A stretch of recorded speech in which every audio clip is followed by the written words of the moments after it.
Today, I'm going to build my own AI browser completely from scratch. I'll show you every single step, so even if you're a complete beginner, you can build it too. First, open Google Chrome.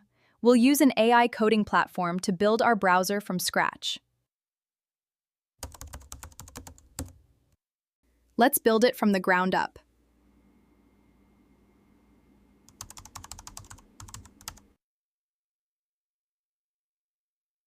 Now let's create a new project.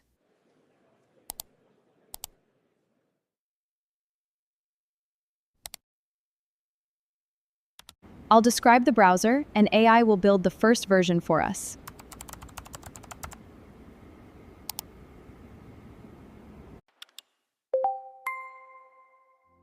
Our first version is ready.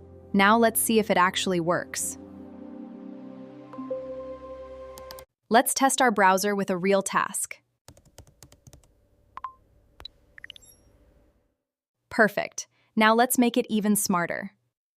Now let's add the features that make this browser truly useful. Now it feels like a real AI browser. I built this AI browser from scratch. Subscribe to AI Unlocked, like, and share. Next time, we'll build our own AI search engine. See you in the next video.